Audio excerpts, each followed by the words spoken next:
Good afternoon, everyone, and welcome to another edition of the Eagle's Eye right here on AUTV 20.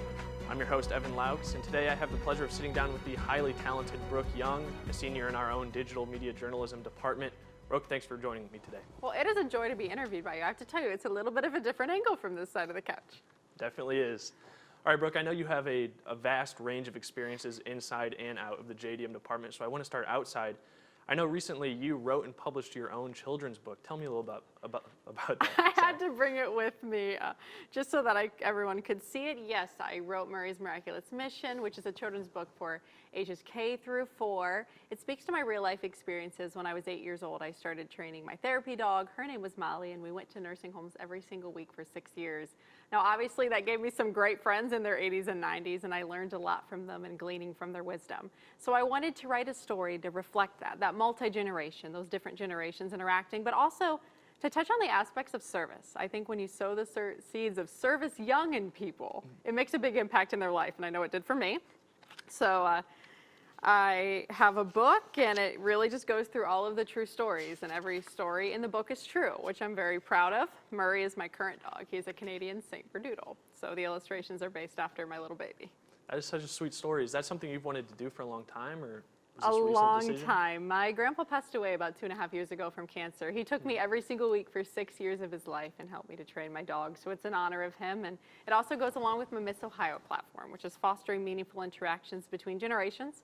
I want to show people that it's cool to hang out with people older than you or to help people younger than you and to really bridge that generational divide that so many of us struggle with. Mm-hmm. Now, Miss Ohio, that's a good transition. I know your experience as an author, it kind of stands out from your other experiences because at heart, you're a performer with roots in theater. What kind of paths has that led you down? Definitely. I'm an eclectic person. I feel, if anything, kind of coincides with my core values, which are to create meaningful art experiences, create stuff, and to serve other people. I jumped down the road. Miss Ohio was one of those great experiences. I'll be competing in that in June. I've been practicing my talent, going to sing something a little bit different than a theater piece, and of course, practicing talking. So this is great interview preparation for me. Right. You also have experience with Sports Time Ohio as a sideline reporter. That was terrific, and I was just talking to Nico, who is the play-by-play and color commentary individual, and did that. That was great on-camera experience, and it was great real-life experience where you had to use improvisation skills and really put on your thinking cap. And as I said, real game experiences, because no game is like one another. Every game is a snowflake. They're very, very unique. Of course, so you had to use your skills and really put them into application. It was very out of a textbook. It was very application oriented, which I love. I'm a doer, not a thinker. Mm-hmm. Now, you covered the AU women's basketball team, the 2018-2019 season.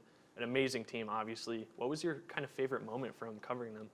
I would say my favorite moment, and now this sounds silly, and it goes back to my performer roots at heart, is I was actually ran over by a person on the men's basketball team, and I had to kind of use my improvisation skills to peek out and keep going with the camera. Did you fall down? No, I didn't. That was a fun experience, and I'm shocked I didn't fall down because I'm always wearing heels. That's crazy. I know, I'm crazy. Back to AU to kind of wrap this up. What decisions did you have to make to find the right college fit for you? How did you decide on AU? For me, I grew up 10 minutes away from Ashland University. It's very important to me that I stay in my local community, and I've really enjoyed my time here. I came into college as an 18-year-old, so I did 2 years of CCP. I'll be graduating, and my birthday was 2 days ago. So I will be graduating at 20, which is a little bit younger than some people, and I wanted to stay connected to my roots. I wanted to compete in the Miss Ohio pageant and to stay with my business, which is a character entertainment company, and I do a lot of entertaining around the state of Ohio. So I wanted to stay with the community and the people that knew me and had supported me, and it felt like the best fit.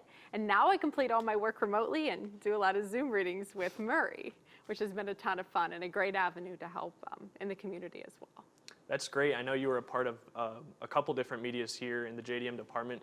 What's some advice you could give to a freshman incoming or someone new to the department? I believe that you should wholeheartedly, I know this sounds silly, you should wholeheartedly be yourself. And I think that's the biggest and most important thing. And to pick out some core values, journal them down if you have to.